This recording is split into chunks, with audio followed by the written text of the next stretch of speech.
नमस्कार।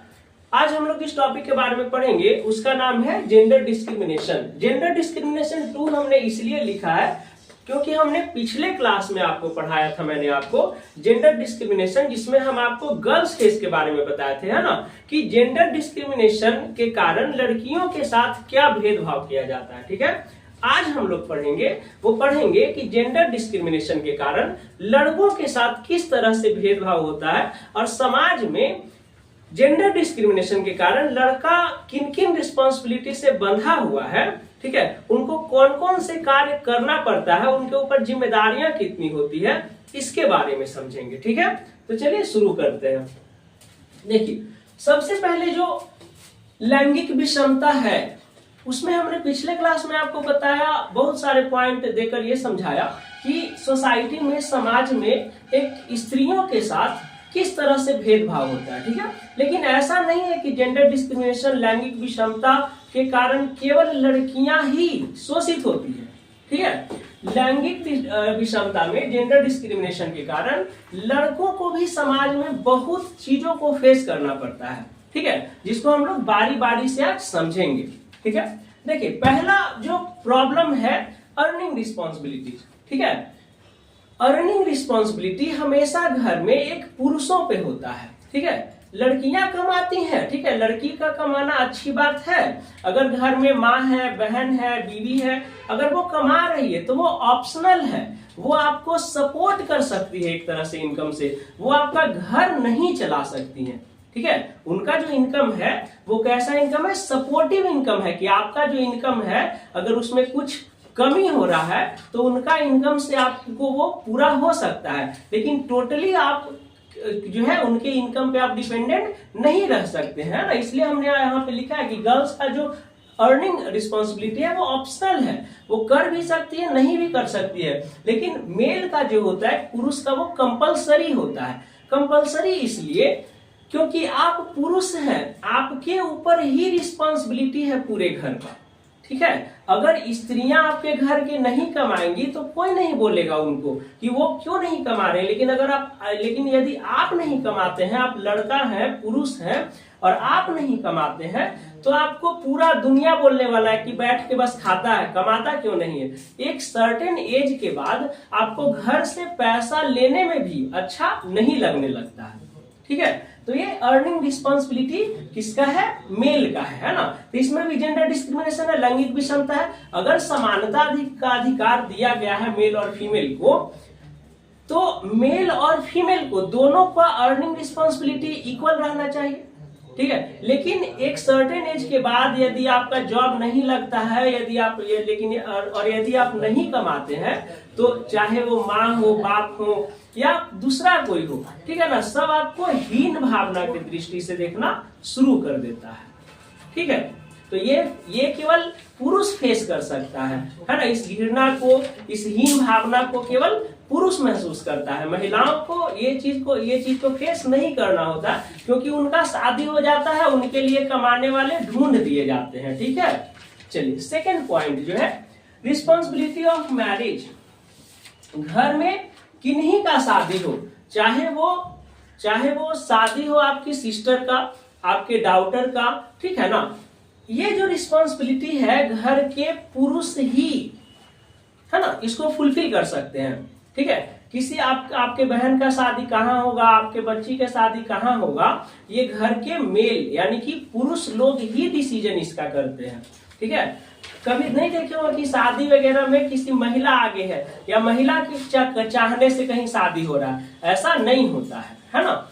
क्या होता है रिस्पॉन्सिबिलिटी ऑफ मैरिज में आपको, है ना, दहेज कितना देना है, घर मतलब एक बच्ची को आपका गिफ्ट में जब वो जा रही है अपने ससुराल में, ठीक है, तो वो क्या क्या अपने साथ लेके जाएगी, ये तय कौन करता है? ये तय उस घर के पुरुष करते हैं। और ये जो क्या क्या उसके साथ जाएगा, ये उस घर के पुरुष के इनकम पे तय होता है।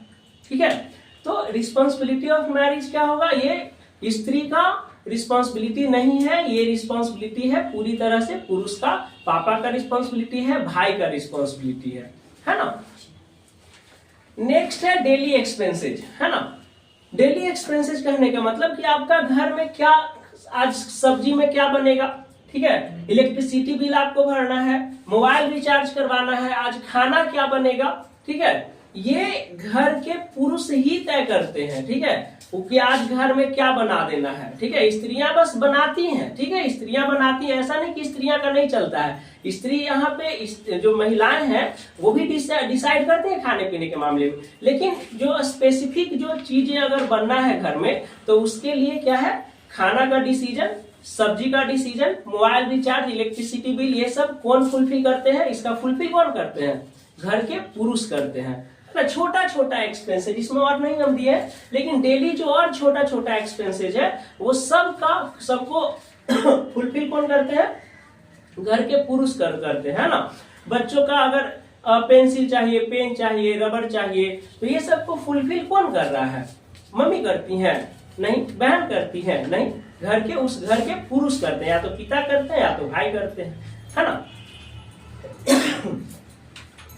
थर्ड है far from family. Far from family कहने का मतलब कि परिवार से दूर, है ना। एक महिला जब अपने घर को छोड़ के, परिवार को छोड़ के जब अपने हस्बैंड के घर आती है, ठीक है, तो वो बहुत बार कहती है कि हम तो अपने परिवार, माँ बाप को छोड़ के आपके पास आए हैं, ठीक है, आपके लिए आए हैं, लेकिन है ना, और जो घर में काम करेगी उसको तुलना क्या चीज करेगी कि हम तो आपके घर में दिन भर आके नौकरानी के तरह काम करते हैं, फिर भी मेरा कोई मान नहीं, कोई इज्जत नहीं, है ना।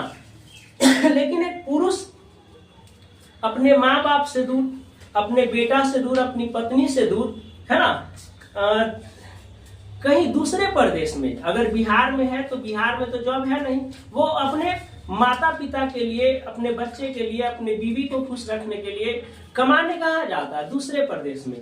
चेन्नई जाते हैं, लुधियाना जाते हैं, गुजरात जाते हैं, कोलकाता जाते हैं, दिल्ली जाते हैं, है ना, वे काम करते हैं, है ना, कड़कती हुई शीतलहरी में, है ना, चलती हुई भरी दोपहरी में, है ना, भीगते हुए बरसात में, है ना, लेकिन उनको कोई शिकवा नहीं है, कोई शिकायत नहीं है ना, क्योंकि वे अपने आप को नौकर समझते ही नहीं है ना। वे नहीं कहते हैं कि हम अपने फैमिली के लिए नौकर के तरह एकदम दिन भर घर के बाहर रह के काम करते हैं, अपने परिवार से दूर होके काम करते हैं, है ना। वो इसको समझते हैं अपना जिम्मेदारी, अपना घर का जिम्मेदारी, कि अगर हम नहीं करेंगे तो कौन करेगा, है ना।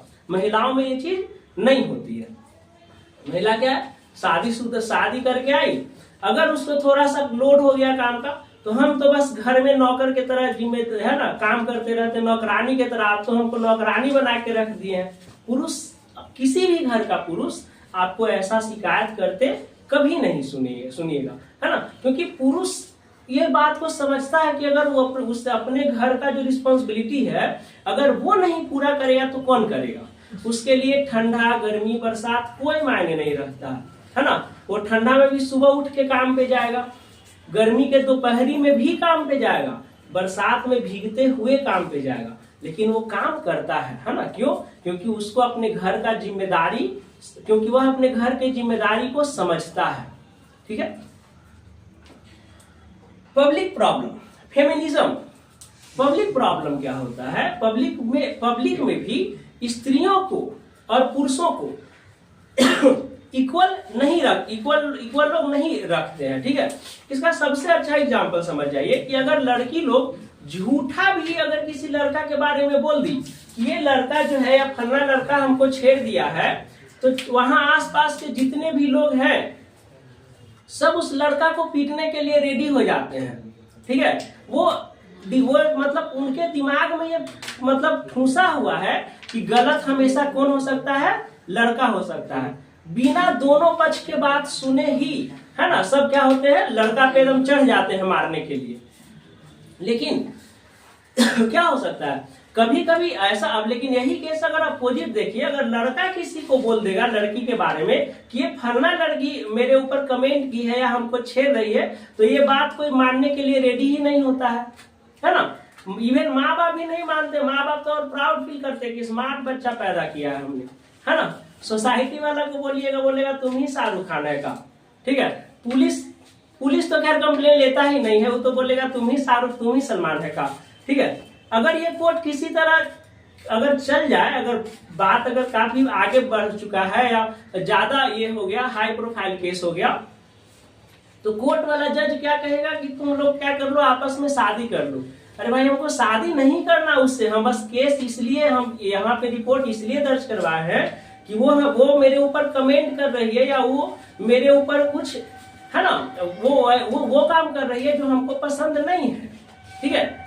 लेकिन पब्लिक जो है इस चीज को मानने के लिए रेडी नहीं रहता। लेकिन अगर यही जस्ट अपोजिट, अगर महिला किसी पुरुष के ऊपर आरोप लगा दे, चाहे वो झूठा हो या सच्चा हो, है ना, तो पब्लिक झूठ सच को नहीं देखता है, सीधा क्या होता है, उस पुरुष को पीटने के लिए रेडी हो जाता है, ठीक है ना। नेक्स्ट है कोर्ट एंड लॉ, ठीक है। कोर्ट एंड लॉ में जितना फीमेल को प्रोटेक्शन दिया गया है, उसके तुलना में एक मेल को, एक पुरुष को नाम मात्र भी प्रोटेक्शन नहीं दिया गया, ठीक है। अभी कोर्ट ऑफ लॉ में महिलाएं ज्यादातर, सबसे ज्यादा जो केस कोर्ट ऑफ लॉ में जो गया है आफ्टर मैरिज जो गया है, वो है दहेज से प्रताड़ित महिला का केस, है ना। महिलाएं क्या करते हैं, दहेज क्या है, कानून बना है दहेज विरोधी कानून जो है, महिला अगर झूठा आरोप भी लगा दे किसी के ऊपर, ठीक है, तो वो कोर्ट जो है उसके हस्बैंड को या उसके परिवार वाले को कहां पे, जेल में डाल देता है। बात समझ में आ रहा है। लेकिन मेल के लिए, पुरुष के लिए ऐसा कोई कानून है ही नहीं। अगर महिलाएं, ठीक है, अगर झूठा किसी के ऊपर आरोप लगा दे, ठीक है, कि मेरा पति हमको दारू पी के आके मारता है, पीटता है, तो पुलिस डिपार्टमेंट जो है, लॉ जो है, वो बिना उसका छानबीन किए हुए जाके क्या करता है, पुरुष को पकड़ेगा, जेल में डाल देगा, डोमेस्टिक वायलेंस का केस हो जाएगा उसके ऊपर, ठीक है, जो गलत है, ठीक है।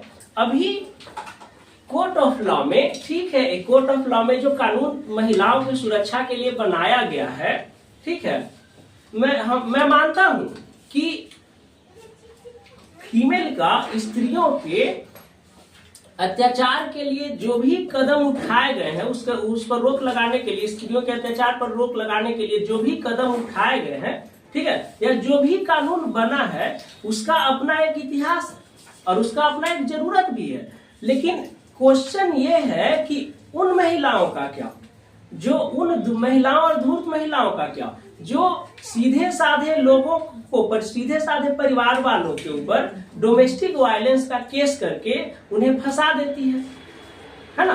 क्वेश्चन तो ये है। अभी जस्ट अभी जो उदाहरण, अभी अतुल प्रसाद या अतुल श्रीवास्तव करके कोई है, हम अतुल बस बता रहे हैं आपको, ठीक है, जो अपने पत्नी के डोमेस्टिक वायलेंस का केस से तंग आकर उन्होंने क्या कर लिया, सुसाइड कर लिया, ठीक है। हम अतुल ही यहाँ पे नाम अभी बता रहे हैं, अतुल श्रीवास्तव या अतुल प्रसाद हैं, ये हमको अभी पूरा कंफर्म नहीं है, क्या भूल रहे हैं हम, ठीक है। अतुल प्रसाद जो थे, क्या थे, एआई इंजीनियर थे, बेंगलोर में जॉब करते थे। उनके ऊपर उनकी पत्नी ने डोमेस्टिक वायलेंस का केस दायर करके जौनपुर में क्या कर दिया, उनको बहुत प्रताड़ित किया। डिवोर्स के लिए 40,000 रुपया प्रति महीना और एलिमनी मनी के रूप में 3 करोड़ रुपया अपने पति से मांग रही थी उनकी पत्नी, अतुल प्रसाद की पत्नी। अतुल प्रसाद क्या थे, एआई इंजीनियर थे, ये सब चीज वो बर्दाश्त नहीं कर पाए, है ना, और वो लास्ट में क्या कर लिए, सुसाइड कर लिए, ठीक है।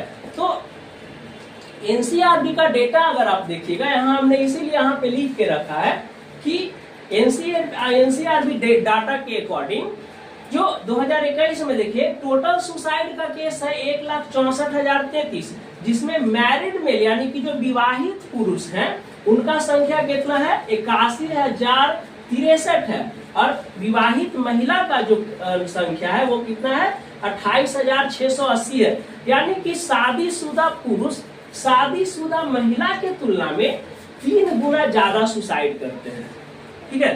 तो इसका एकमात्र कारण क्या है कि कोर्ट में, लॉ में, हमारा संविधान में जो स्त्रियों को जो प्रोटेक्शन एक्ट जो बनाया गया है उनके लिए, उसका वो क्या करती है, गलत इस्तेमाल करती है ना। 2022 का डेटा है कि सुसाइड का टोटल नंबर है 1,70,924, जिसमें 73% विवाहित पुरुष सुसाइड किए हैं और 27% क्या है, मैरिड विवाहित महिला सुसाइड किए हैं। ये भी करिए तो 2.5 या लगभग 3 गुना के बराबर है। 2023 का जो डेटा है इसमें नंबर ऑफ सुसाइड तो नहीं दिया है मेल और फीमेल का, बट ये अभी गूगल अप कर लीजिएगा, एनसीआरबी डेटा का चार्ट निकल जाएगा। तो लगभग 2.5 गुना ज्यादा विवाहित पुरुष सुसाइड किए हैं विवाहित महिला के तुलना में। ठीक है, तो इसका मतलब ये साफ है कि जो स्त्रियां हैं विवाह के बाद, जो डोमेस्टिक वायलेंस का जितना भी केस है उसमें 90% जो केस होता है वो फ्रॉड होता है। ठीक है, और इसका शिकार बनते हैं कौन, विवाहित पुरुष। वैसे विवाहित पुरुष जो कोर्ट कचहरी ये सब के झंझट में नहीं पड़ना चाहते हैं, है ना। वो सबसे सीधा सा रास्ता क्या चुनता है, सुसाइड कर लो, कहानी खत्म हो गई। ठीक है, ऐसा ही एक और जौनपुर का ये जो हम अतुल प्रसाद का जो बताए, इनकी पत्नी जो है जौनपुर पुलिस थाना में केस की थी। ठीक है, जौनपुर का ही एक स्टोरी है कि ये 2-3 महीना पहले का एक न्यूज है कि जौनपुर में एक पत्नी ने अपने पति को यही डोमेस्टिक वायलेंस में फंसाने का धमकी देती है। ठीक है, कि है ना, हम तुम्हारे ऊपर ये क्या करेंगे, केस करेंगे और दहेज तलाक ये सब के मामले में तुमको क्या जेल के अंदर करवा देंगे। तब क्या करता है ना, वो जौनपुर का जो वो आदमी रहता है, वो अपनी पत्नी का गला काट के और सर पकड़ के सीधा थाना में लेके चल जाता है। ठीक है, कटा हुआ सर लेके थाना में जाता, बेचारा थानेदार बेहोश हो जाता, दरोगा बेहोश हो गया उसको देख के। ठीक है, तो ठीक है, ये गलत है, हम इसको कभी सपोर्ट नहीं कर सकते, या इस चीज को कोई भी बच्चा सपोर्ट नहीं करेगा, कोई भी इंसान सपोर्ट नहीं करेगा। लेकिन एक पक्ष ये भी है कि अगर वो आदमी अपनी पत्नी का गला काट दिया तब तो वो खुद जेल में गया, लेकिन अगर उसकी पत्नी उसी तरह से जिस तरह से अतुल सुसाइड कर लिया, क्या गारंटी है कि वो इंसान आगे चल के प्रेशर में आके सुसाइड नहीं कर लेता, इसका क्या गारंटी है। ठीक है, तो इसके कारण वो सुसाइड न करके उसका परिवार जेल में न जाए, इससे अच्छा वो क्या डिसाइड किया, इस पत्नी का गर्दन काट के और जौनपुर थाना में ही लेके चला गया, बेचारा दरोगा भी होश उसका खूंखारी देख के हो गया। ठीक है, ये गलत है, ऐसा नहीं करना चाहिए, है ना। चलिए आगे, इसमें लैंगिक विषमता में पुरुष फेस को भी बताना इसलिए भी जरूरी है क्योंकि स्त्री के प्रति जो भेदभाव होता है वो सबको दिखता है। ठीक है, लेकिन जो पुरुष के प्रति जो भेदभाव होता है वो किसी को नहीं दिखाई देता है। अभी पटना वीमेंस कॉलेज में एक न्यूज चैनल गया। ठीक है, और वहां के स्त्रियों से, वहां के लड़कियों से जब अतुल प्रसाद के बारे में पूछा गया, अतुल के केस के बारे में पूछा गया, तो वहां की लड़कियां इसके बारे में बोलने के लिए रेडी नहीं है। ठीक है, वहां की लड़कियां इसके बारे में बोलने के लिए रेडी नहीं है। एक लड़की कह रही है कि हम तो कमरे मतलब कॉलेज के अंदर इस बात का डिस्कस नहीं करते हैं और आप ऑन कैमरा बोलने के लिए कह रहे हो। ठीक है, तो इस तरह से केवल हम कह सकते हैं कि लैंगिक विषमता जो है, जेंडर डिस्क्रिमिनेशन जो है, केवल महिलाओं के साथ ही नहीं होता है बल्कि महिलाओं की तुलना में, है ना, पुरुषों पे इसका इफेक्ट ज्यादा होता है। मतलब महिलाओं की तुलना में पुरुष लैंगिक विषमता के शिकार ज्यादा होते हैं। बात समझ में आ गया। एक पुरुष जो है ना, प्रेम में क्या किया, एक पुरुष प्रेम में धनुष तोड़ा, सेतु बनवाया, पहाड़ तोड़ा, पागल बना, आशिक बना, शायर बना। महिला क्या की, अभी तक